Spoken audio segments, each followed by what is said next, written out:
Before going ahead and presenting a number of cases of successful and unsuccessful green innovations or innovations that have contributed to environmental and social sustainability, let me share with you some thoughts. You're a consumer, paper or plastic. You're a consumer, you need a razor, right? Well, disposable and non-disposable. You're a consumer, you need cream. Specialized, generic, disposable, non-disposable. These are not necessarily choices that you face on a daily basis. But if you're a researcher, if you're an industry person, a company owner or an employee of a company, if you're an academic or a scientist, you may understand that choices are not that simple. So why is that certain companies choose not to do refillable products when the actual design of the products may allow already for that condition? Why is a regulation not imposing it? Or why only recently, when we have tons of plastic in the sea, is that we start questioning whether we should keep on using products? And this product is useful in many ways. I mean, we have used it for centuries. And now in this industry, they are working on bio-based materials and derivatives from starch and from sugarcane to produce something that will be compostable and biodegradable. And then if you are environmentally conscious, then maybe you are wanting to have your bottle of water with you all the time, but the infrastructure is not available in your city. And then no matter how much you want, you can only do this at home. You can only fill in your water. And then, by the way, this is cradle to cradle and certified and recycled materials, and is supposed to last forever. But maybe you are still forced, because of the conditions around you, to still buy bottled water. And maybe bottled water, this is not that we are saying that bottled water is not the solution. In some other contexts, bottled water is actually saving lives. So in these examples that we are going to present to you, we are trying to show that in this complex issue that is bringing about solutions that are both sustainable in terms of the environment, people and planet, and that actually make business sense, because companies are profit maximization units that they need to keep their license, and government wants to keep employment, and government also wants a better environment, and society wants a better environment, no matter how. So in this example, we're going to try to exemplify a number of elements. Not all of them will be focusing on technology. Some of them will be focusing more on the social aspects. Some of them more on the organizational aspects. And in overall, it is hoped that will give you a good overview of the complex nature of bringing innovation and change in support to sustainable development. And in doing so, we will present cases from products that have succeeded, products that have failed, technologies that are actually now changing the landscape of energy and manufacturing. We're going to tell you some examples of traditional sectors that they are now working towards something that is more socially just and socially fair. And we're also going to present you some novel business models that are now interesting to follow, and both for products and also for the way we live. Let's present some examples of innovation for sustainable development. And by this, I mean products, services, technologies, or knowledge that has been put into a number of these examples. Let me first explain that by no means the presentation of these examples is an endorsement or a promotion for any of the cases that have been selected for this part of the series. It is only the purpose to show how the innovation process, the institutional context, the framework conditions have led to success or failure in bringing about green solutions and socially conscious solutions to the market. The first of our examples is a company in the segment of cleaning products. This company is based in Europe, particularly in Belgium, and has about 300 employees nowadays. It was created in the 80s and has more or less annual sales of $200 million a year. So this company saw high growth in the last 10 years. And this is not only because of internal factors, but especially because of external factors that I will describe in the following minutes. Basically, this company produces and manufactures and designs eco detergents. And the success rate and the growth rate of the has witnessed in the period is about 20%. On average, between 10 to 25% of growth, annual growth of sales, happened in the period of 2002 to 2010.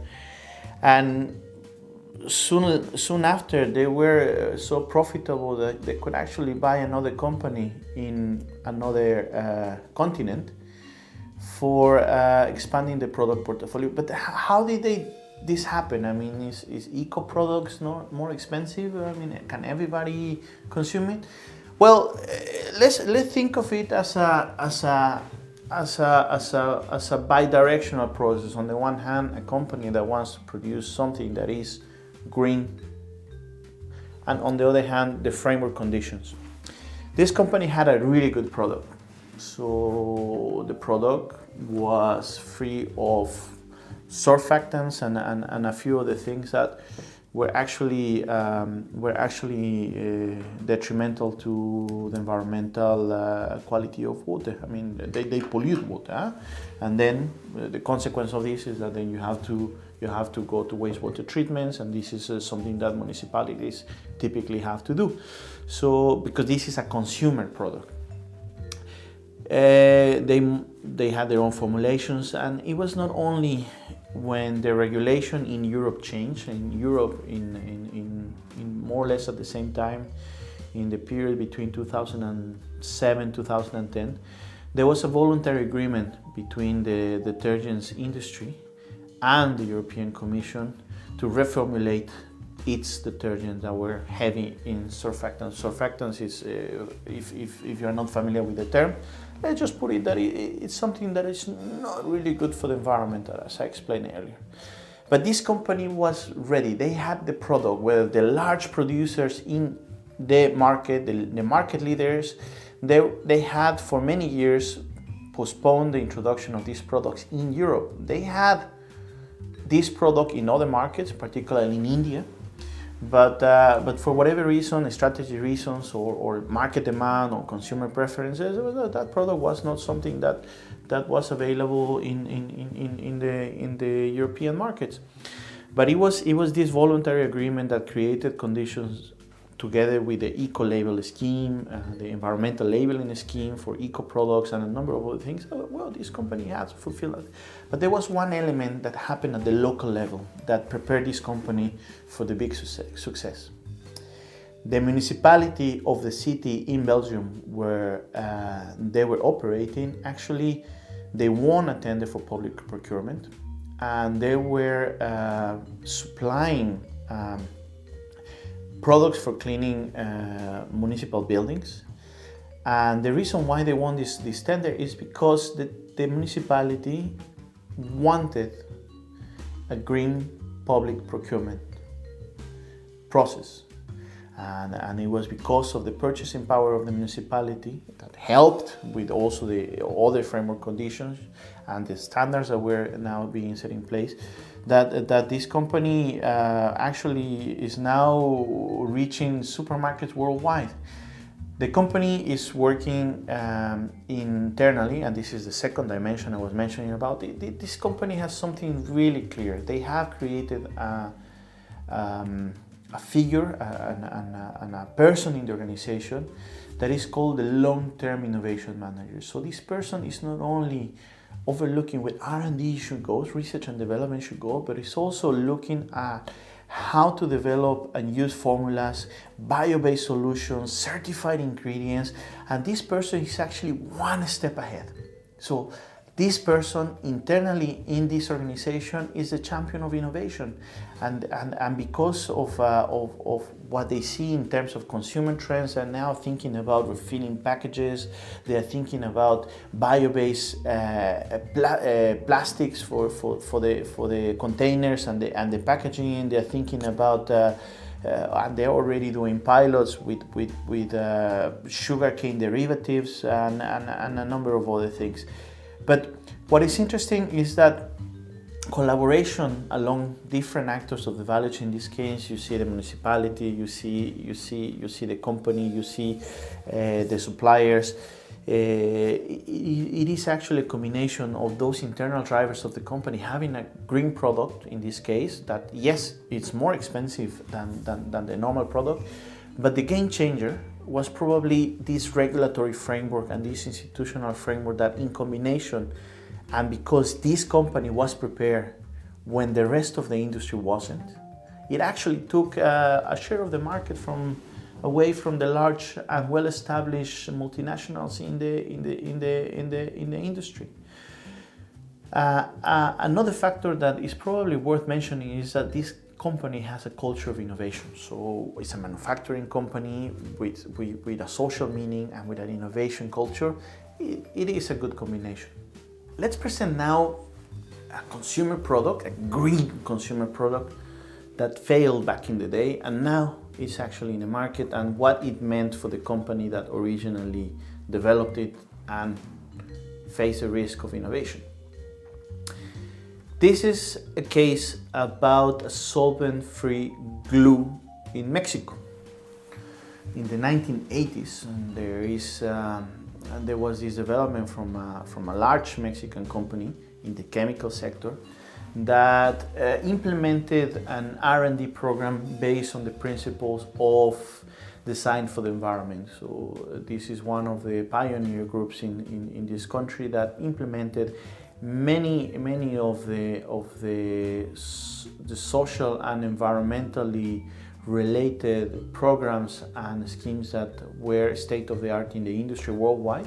For example, responsible care, and they were quite advanced for the time in a way that they went into the developing of an R&D program based on design for environment, for the development of chemicals and chemical products and derivatives of chemicals and consumer products that had no impact on the environment, that had no impact on the health of the workers, and also no impact on the health of the users. This is a case of failure because of the institutional context where this happened. Not because of the product, but because the institutional setting, but also the implementation strategy could have been different. Now think about solvent-free glues. Now you find them everywhere because they're good for kids, right? So if you think of a product that has certain characteristics, well, you don't want to be inhaling the solvent that comes in the glue. And I don't know if this is still the case in the country where you live or in the city you live, but sometimes when you go and buy a new book and then you open the book and then you say, smells too new. Or you buy shoes and those shoes, you open the box and they say, smells too new. Well, it's not newness that you are smelling, it's actually the solvent. The solvent has a very particular smell that is highly toxic. that is actually demonstrated by chemical and toxicity studies that creates dependency. That's why in some countries, in some places, actually people actually abuse and become drug addicts because of smelling glue. And that is actually a really cheap way of intoxicating themselves.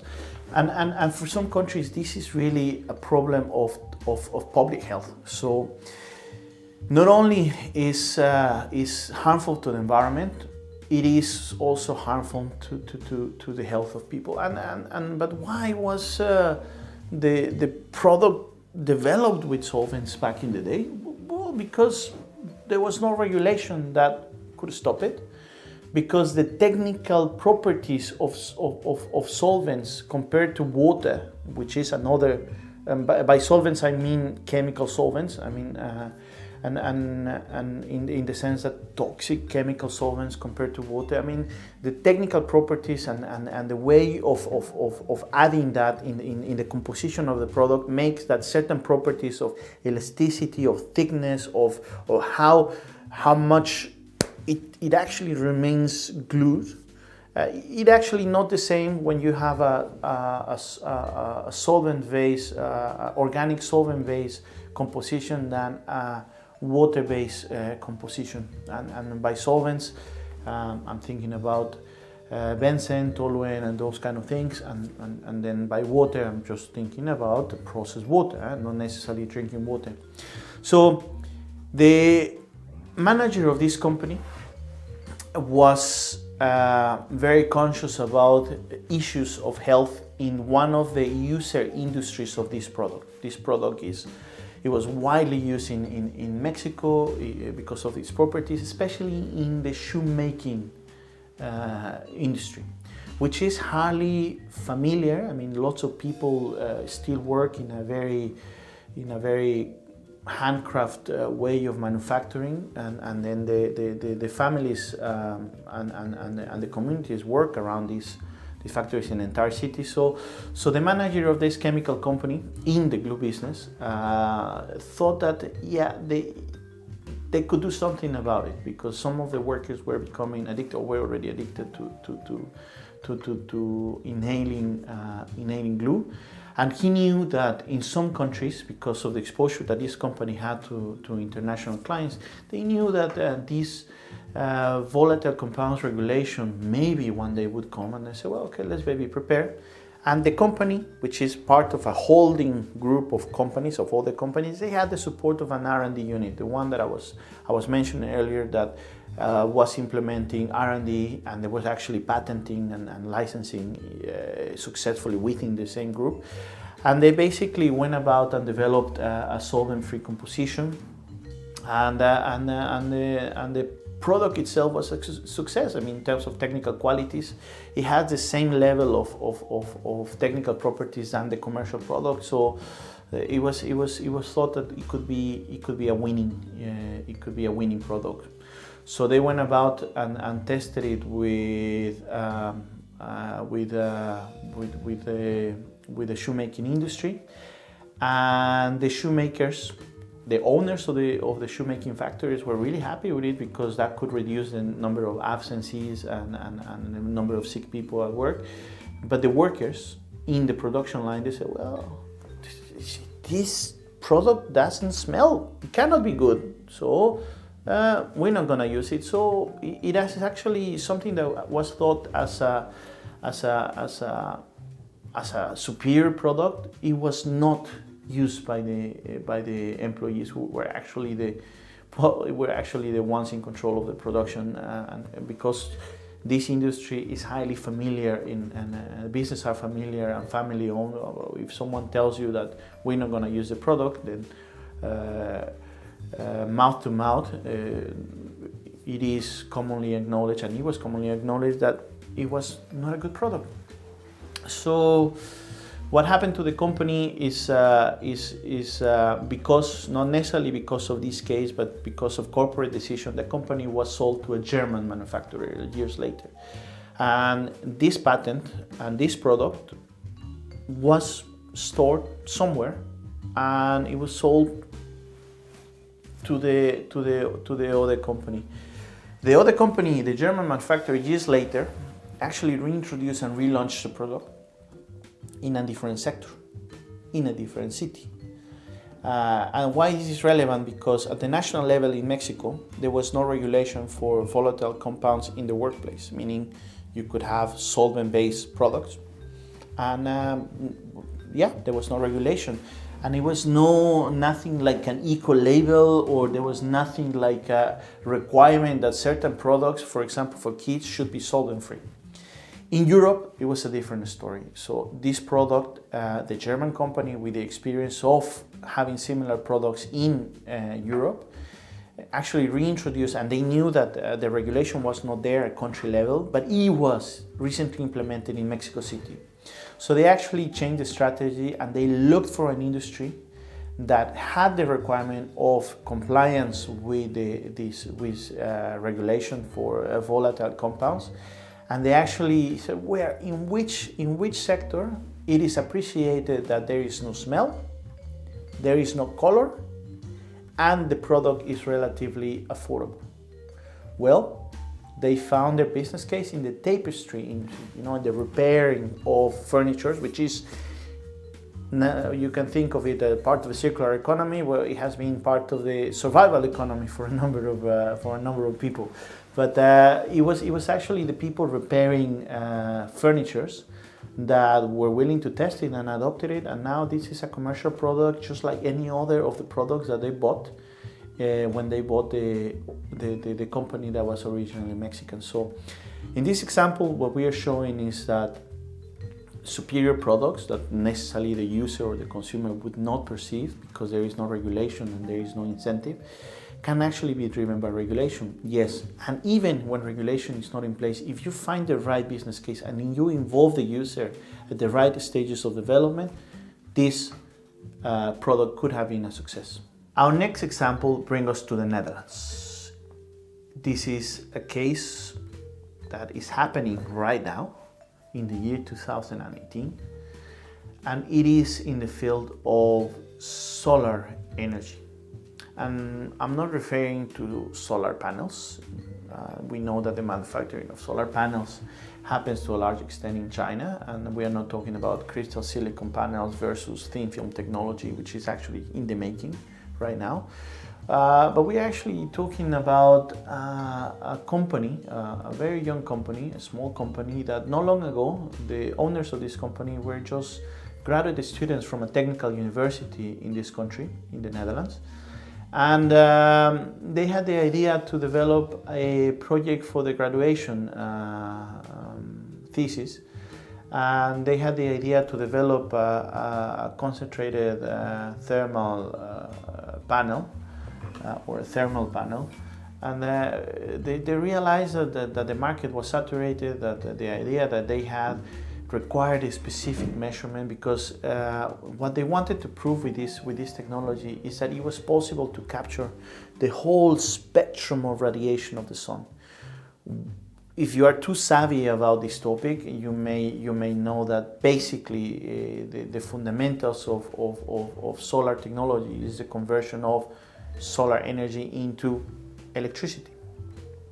Whether it is a reaction that happens in the cell or a transmission of energy that happens in the thermal systems, conversion rates depend very much in the spectrum of radiation where you are actually working. And these guys, young entrepreneurs, they actually realized that the business idea was not in the actual making of the panel, but in the testing of panels.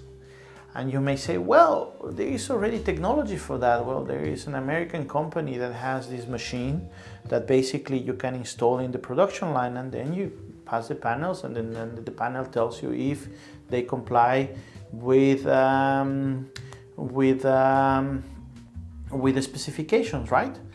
Well, they had a different idea. They actually wanted to prove that they could actually test all panels in the sense that if they prove that they could test the whole spectrum of radiation of the sun, they could actually develop a product that could be both useful for solar PV technology, but also for thermal solar technology. And they went about and gathered a group of people from also graduate students from photonics, from renewable energy, from design engineering. And they actually worked in a prototype.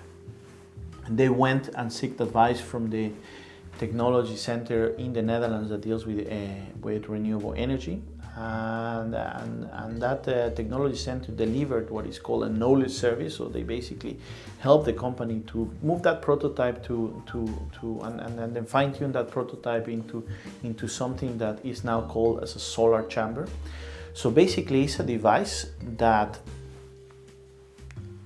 you put panels that you are designing and you are manufacturing, and then you actually can test everything you could test. So I'm not going to go into the technical details of this, but let's say that is the holy grail of testing of solar panels right now. So this technology was there, improved technology, and then also the Research and Technology Center of the Netherlands helped them together with an incubation programs of their own university, and they went into an incubation program. And something that started like a project idea, graduation idea, and then went through the prototyping stage, the scaling up phase, and then having a commercial device. And then the company was incubated, and only in a few years, this company has actually taken up the market. They bought the company, that American company I tell you, they bought it, and now it's part of the product portfolio. And now they have both the testing equipment for R&D and the testing equipment for manufacturing. And the sky is the limit for this technology. Now they are very, very much aware that solar technology is in the process of what we call innovation. It's in a product diversification phase, meaning you need to extend the lifespan of the technology. You need to diversify the applications. So these guys are actually setting up their own R&D program. And just to give you an idea, and without this being conclusive, let's imagine that this company has already sold 1,000 of these equipments from the one they once started as a prototype, and each one of them it's actually good business for them. So and the sky is the limit, as I was saying. But the interesting part of this case is that, at least in the Netherlands, it's the only country in the world that has already designed solar panels ready for recyclability. So through a number of partnerships that are happening in this country, also with the recycling of solar panels, this company, together with the knowledge provider, which in this case are the area of knowledge services, they're actually preparing themselves for taking the next challenge of the technology for ready for recycling panels. So in this example, I did not provide raw figures, because it's actually an example in the making. But what is interesting to see is the process of innovation from idea and prototyping and in a market that you thought that it was saturated, because the production, as I said, it's in China, and the design is made in Germany and the Netherlands, mostly, and then that already represents 90% of the market. So why would you go and create your own? So it is possible under certain conditions, and of course, by no means, I'm not suggesting that you shouldn't, if you have this kind of idea, you shouldn't go ahead and try. By no means I'm meaning that. But what is interesting by this case, or from this case, what we learn is the diversification phase, identifying that niche, and then suddenly going into a process of diversification. It would have been really difficult for a large company. So startups, and in this case, technology-based startups, still and still have a place for growth in all of this area. And then innovation is actually present in the whole knowledge chain from the idea to the market. Our next case comes from South Africa. It is also in the area of solar technology, and it's not about solar panels either per se. It is about what is called a product service system. It is a company of small size, about 60 employees, created more than 10 years ago, with annual sales in the order of $2 million a year. And what this company reports is that in the last 3 years, it's actually tripled in size. And acknowledging that it's very expensive for communities to buy and install their solar panels and solar technology and all the gadgets that you require for the controls and everything. Well, what they are actually doing is that they're meeting market demand in this low-income sector with a service that is called direct current microgrid system service, where people actually do not own the panels and do not own the meters, do not own the actual grid, but actually it's actually a sort of pay-as-you-go system where traditionally electricity wouldn't be there. I mean, meaning these communities are not connected to the grid, and they offer this microgrid kit of that can actually be rented. So the family and the household and the community, they actually make a contract. And they manage remotely the system by means of a smart box, and obviously the company gets engaged with the community in providing the training for the installation and maintenance and use. But more than actually making profit, what is interesting about this case is that, well, it is actually a good business case to have these product service combinations that meet demand of certain scale and that make it user friendly. So like this system, there are other systems, and there's lots of experimentation around the world around this type of kits, that whether it's a pay as you go of a meter service or actually free service even, it is actually empowering local communities system. There is also another case from South Africa that they also, it's an alternative when microgrids cannot be installed. There is actually another company also coming from South Africa that is delivering an innovative product with really low degree of complexity. They actually advertise it as a toy, and basically they are jars that you could use for storing grain or beans or jelly beans or whatever you can think of.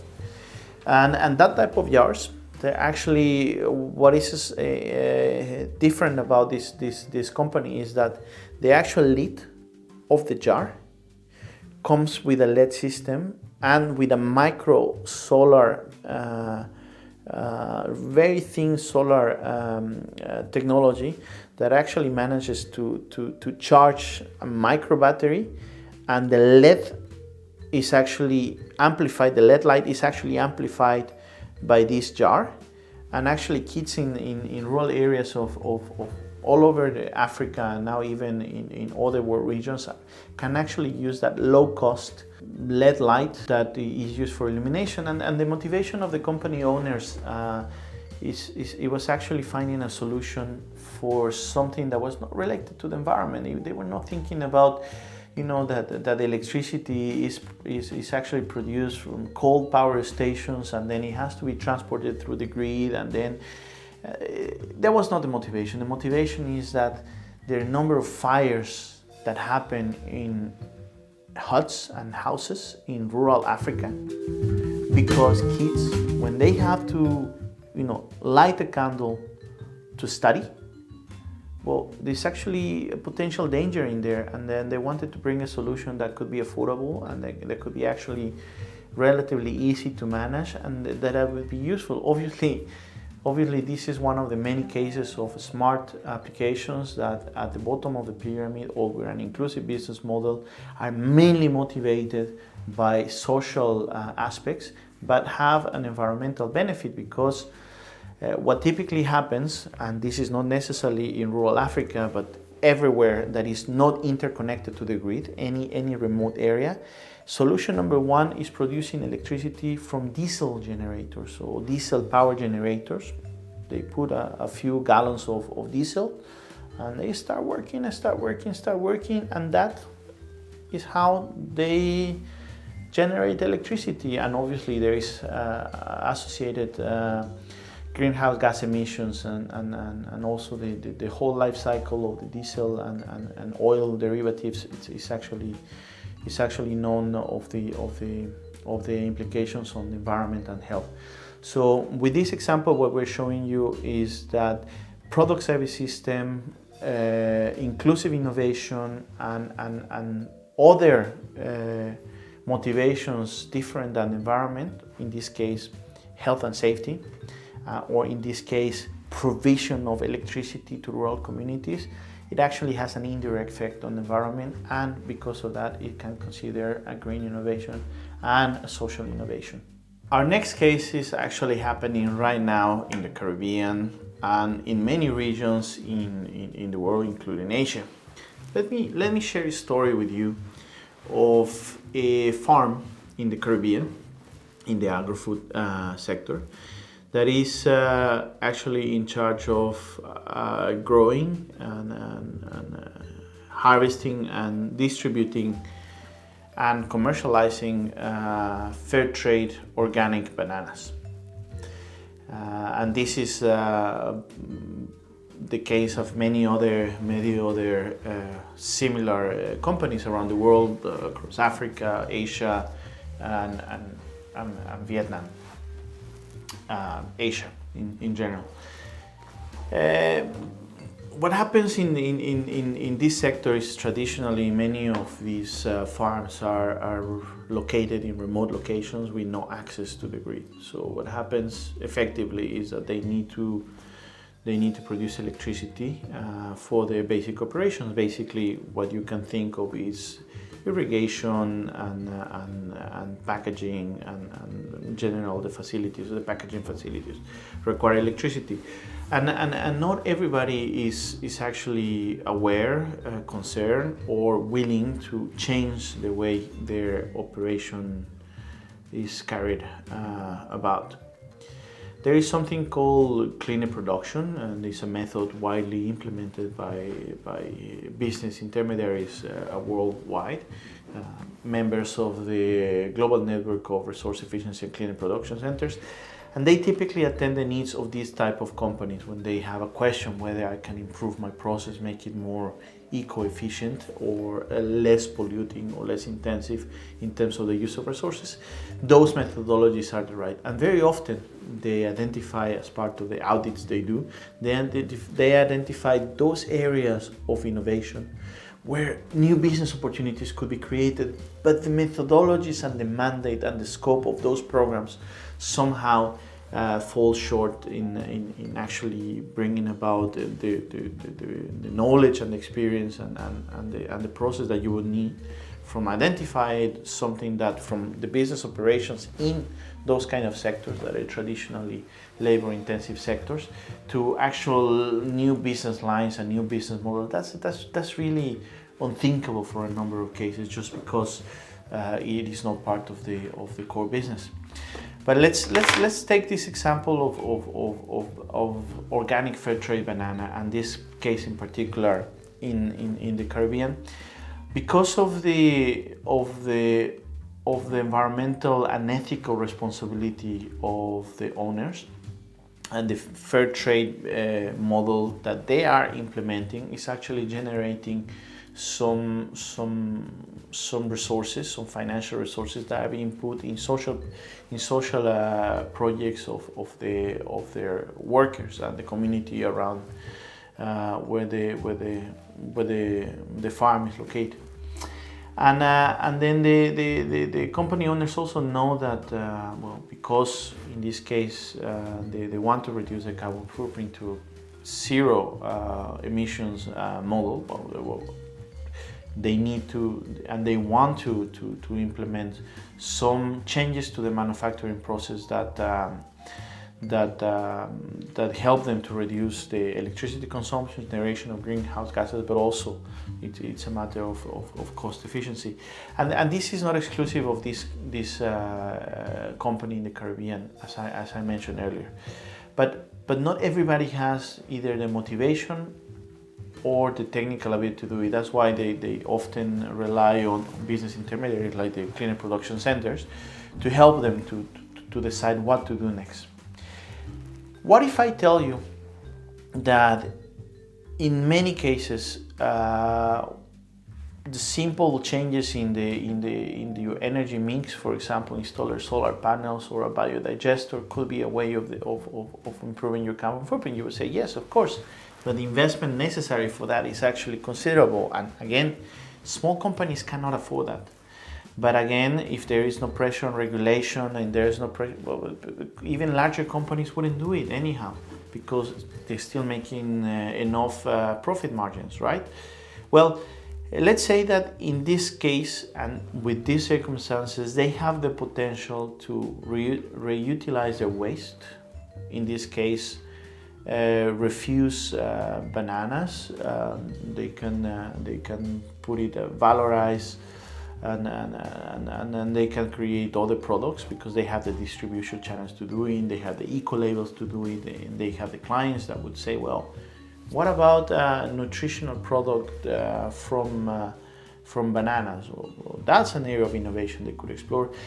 But what if I tell you that this would be a case of innovation for sustainable development if it would have a social element to it? So it is possible that you currently make your operations more efficient, you implement an eco-efficiency program, then you move about and valorize your waste. In this case, the waste is valuable resources, and then you, a little bit of technical development, you could produce some sort of protein, because that's actually technically possible. But what if with the money of your Fairtrade business, you actually move and create a company that can be a cooperative, and then you actually empower people under your umbrella or under the umbrella of your organization, or as a business unit of your organization, then there can be. Then we're talking about a more comprehensive a case where business model innovation, organizational innovation, technical process, product innovation can actually happen. Let's stop with this case from the Caribbean and let's go to Vietnam. In Vietnam, agro-food sector as well, and there is a company that state-owned, medium-sized company that actually requested this kind of advice from international and national consultants for implementing a program that is called Sustainable Product Innovation. This is a product implemented by the National Cleaner Production Center of Vietnam, and they actually say they actually had the question, well, okay, we already have a product, we want to improve our operations, and we have a product line that we could consider making it a bit more novel. So with help of a technical university in the Netherlands and the Vietnam Cleaner Production Center, this company participated in a process that reformulated a whole business line from the idea to going to the operation and the business, so that one line of, in this case, tea products could be sold and advertised and distributed as a pure green product. The process was quite complex actually, and all aspects of marketing, production, sustainable product design, distribution, environmental impact was there. And the company also now faces the question, where are the markets? If they should not only look at the greening their operations, but also looking at commercializing products for a consumer market that may or may not pay. In both of these cases, one of the elements that could help these elements, like for example the cases that I was explaining from Belgium, is obviously procurement systems from public authorities or national regulations. But if the market is there, there is no doubt that these stories that are now in the making would find a suitable market for the green products.